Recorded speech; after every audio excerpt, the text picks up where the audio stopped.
A fantasy of war. Henry Lawson from Australia. Oh, tell me, God of battles. Oh, say what is to come. The king is in his trenches, the millionaire at home. The Kaiser with his toiling troops, the Tsar is at the front. Oh, tell me, God of battles. Who bears the battle's brunt?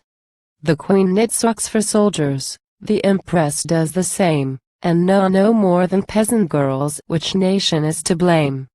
The wounded live to fight again, or live to slave for bread? The slain have graves above the slain, the dead are with the dead.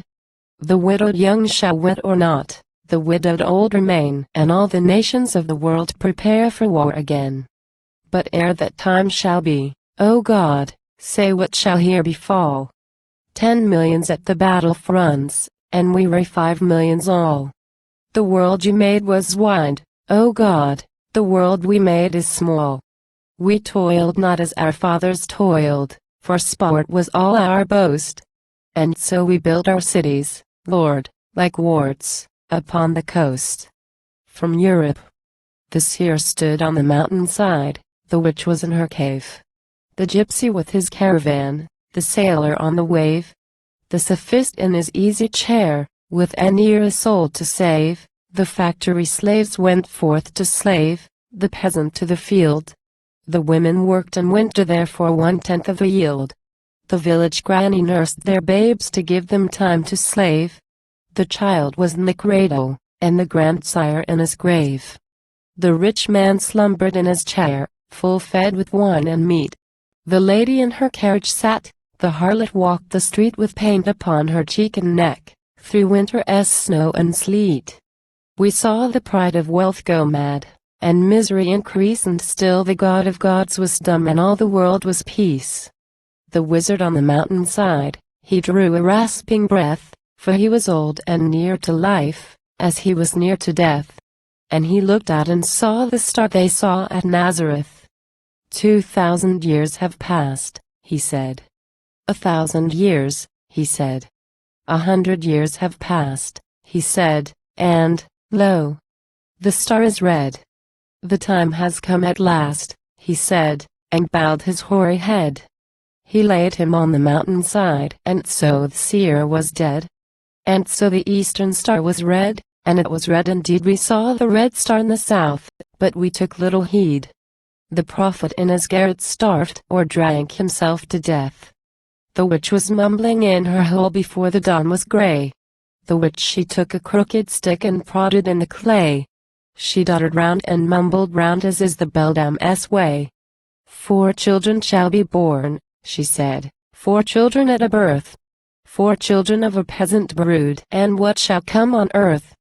4 of the poorest peasantry that Europe knows, she said, and all the nations of the world shall count their gory dead. The babes are born in Italy, and all the world is red.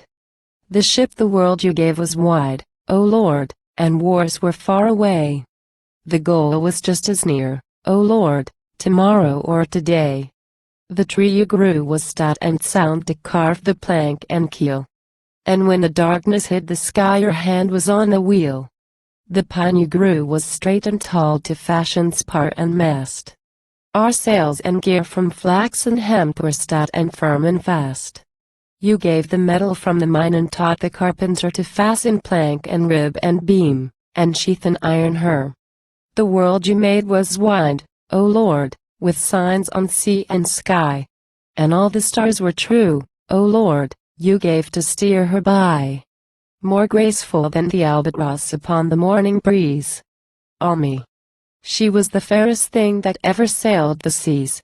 And when the madness of mankind burns out at last in war, the world may yet behold the day she'll sail the seas once more. We were not satisfied, O Lord, we were not satisfied. We stole your electricity to fortify our pride.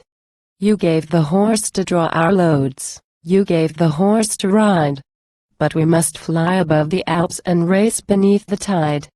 We searched in sacred places for the things we did not need. Your anger shook our cities down, and yet we took no heed. We robbed the water and the air to give us energy, as we de-exhaust thy secret store of electricity. The day may come, and such a day, when we shall need all three. Unless thou shouldest not understand our various ways and whys, we cut thy trees for paper, Lord, whereon to print our lies. We sent the grand Titanic forth, for pleasure, gold and show, and all her skeletons of wealth and jewels lie below. For fame or curiosity, for pride, and greed, or trade, we sought to know all things and make all things that thou hast made. From pole to pole we sought to speak, and heaven's powers employ our cruisers feverishly seek such language to destroy. We shaped all things for war, and now the sister nations wade knee-deep in white man's blood to wreck all things that we have made. For in the rottenness of peace worse than this bitter strife, we murdered the humanity and poetry of life. The bells in the child, the gongs are in the temple, the bells are in the tower, the tom-tom in the jungle, and the town clock tells the hour, and all thy feathered kind that mourn have testified thy power. Did ever statesman save a land, or science save a soul? Did ever Tower of Babel stand, our war drums cease to roll? Or wedding bells to ring, O Lord, our requiems to toll? Did ever child in cradle laid born of a healthy race cease for an hour, all unafraid, to testify thy grace, that shook its rattle from its bed in its proud father's face? Cathedral bells must cease a while, because of pride and sin, that never failed a wedding morn that hailed a king and queen, or failed to peal for victory that brave men died to win, or failed to ring the old year out and ring the new year in. The world you made was wide, O God. O God, 'tis in our own now, and all its ways must run with blood, for we knew more than thou. And millions perish at the guns or rot beside the plow, for we knew more than thou.